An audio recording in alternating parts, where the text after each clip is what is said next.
Millennials, those self-absorbed, safe space-seeking, easily triggered left-wing youth of today, right? Well, not so fast. Color me shocked to see a new study out this week in the Personality and Social Psychology Bulletin that discovered generational groups like millennials are becoming more conservative over time. So how about that for myth-busting research? I think we all have this impression that every millennial was a campus crybaby expecting trigger warnings at every turn. But this new study found that in 1976, 21% of high school seniors from the baby boomer generation identified as conservative. Compare that to 2014, where 29% of high school seniors identified as conservative. Meanwhile, the proportion of high school seniors who identify as liberal is down from 35% in 1976 to 34% in 2014. So what does this mean? Well, according to the study leader Jean Twenge, if this pattern continues, it will mean that, quote, they, millennials, will not be the highly liberal generation many had anticipated. John Della Volpe, who is director of polling at Harvard University Institute of Politics, says that he has made note of similar trends in his own research, stating, quote, my impression is that too many folks across America and even in the pundit class think of this generation as a monolith waving a socialist flag. It is so far from the truth. It is much more nuanced than that.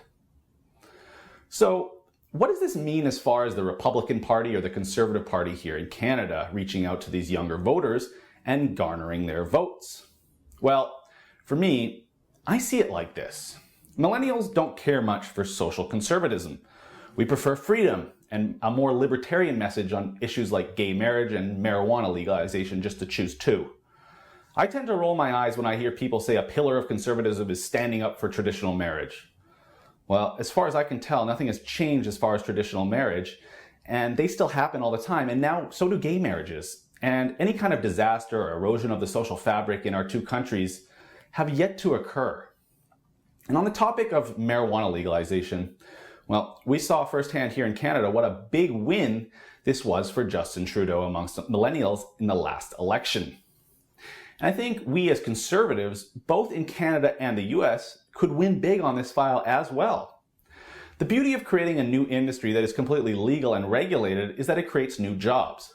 Jobs that sometimes flaky millennials may actually want to take. Plus, if we did it in the free market way, we could see an incredible investment opportunity for not just large capital, but for everyday citizens who want something new in their portfolio. Now, I mentioned freedom earlier. Don't get me wrong. I want every conservative to be free to believe whatever they want regarding traditional marriage and marijuana legalization. It's healthy to debate these issues openly and in a dialogue that gets all the facts out there. But in my opinion and experience as a millennial from an urban center, if we as conservatives want to appeal to this new block of voters, we should take the libertarian approach on these two topics. You may have cringed at the thought of what a future run by liberal millennials may have looked like before this most recent data. And you may have cringed when I suggested it was silly to stick up for traditional marriage, or when I said we need to have a really hard look at getting on board with marijuana legalization. But if we want to keep this trend of more and more young people identifying as conservative, we have to redefine a new era of what it means to be conservative on these contentious social issues. For the Rebel.media, I'm Christopher Wilson.